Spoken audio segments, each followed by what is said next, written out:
el proyecto de acuerdo con el Fondo Monetario Internacional y también de la agenda del ministro de Economía, Guzmán, que debe viajar a Houston. Exactamente, felicitas. ¿Cómo estás, Nasa? ¿Cómo estás? Viaja a Houston, Estados Unidos, el ministro de Economía, Martín Guzmán, allí para presenciar el CERAWeek 2022. Es un evento donde se reúnen grandes funcionarios, integrantes de cámaras empresariales vinculadas a la energía, en donde justamente busca el ministro atraer inversiones y poder hablar de la crisis energética también que está sucediendo a nivel mundial con funcionarios estadounidenses y representantes de cámaras empresariales energéticas muy importantes que también operan dentro de la Argentina. Pero a ver, este viaje se da en dos contextos muy particulares y muy delicados, ¿sí? Uno tiene que ver con el contexto nacional.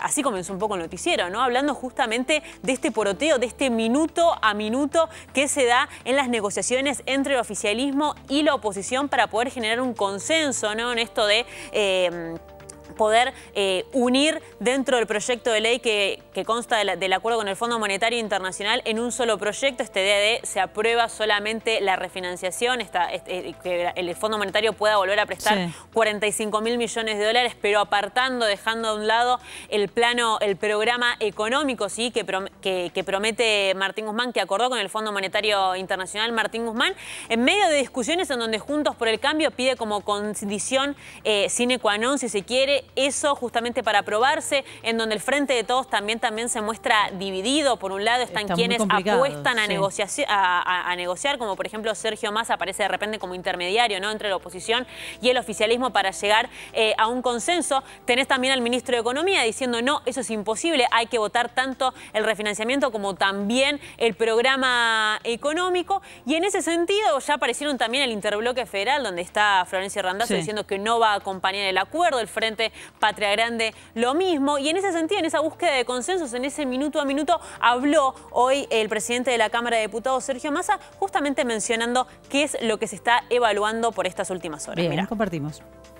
Esto es un piso, buscar un acuerdo con el fondo es un piso para, de alguna manera, seguir trabajando en resolver los problemas de inflación, de pobreza, de inversión para el desarrollo que necesita la Argentina. Y en ese sentido, digamos, con la responsabilidad que para mí en lo personal representa como presidente de la Cámara y como parte del Frente de Todos, trabajando en diálogo con todos los sectores de la política argentina, buscando que con responsabilidad, con seriedad y pensando en el país, todos pongamos un granito de arena, todos cedamos algo para darle a la Argentina la posibilidad de tener resuelto este problema. Bueno, muy bien la palabra de Massa. Bueno, que no habla mucho, ¿no? No, públicamente. Pero y el director ejecutivo cede algo, porque de repente, si no tiene aval político total el programa económico que presenta el ministro de Economía, directamente ni siquiera se vota. Bueno, eso puede ser aprobado entonces por el directorio ejecutivo. ¿Pueden darle lugar a que se realice eso teniendo en cuenta que no hay un consenso mayoritario? Bueno, queda esa duda a partir de esta eventual modificación que se busca hacer en el proyecto solamente para votar el refinanciamiento de la deuda con el Fondo Monetario. Y te decía, ¿no? Un contexto nacional complicado para el ministro y para el oficialismo, pero también un contexto internacional muchísimo más complicado, si se quiere, ¿no? Porque se da este evento de la energía, se da en la mayor crisis energética que se dio después de 1970, ¿sí? Realmente muy complicado. En un rato lo vamos a comentar mejor, ¿no? Pero el precio del petróleo sube y baja de acuerdo a las negociaciones, sanciones económicas que está teniendo Occidente frente a Rusia. El GNL ha aumentado de 8 a 62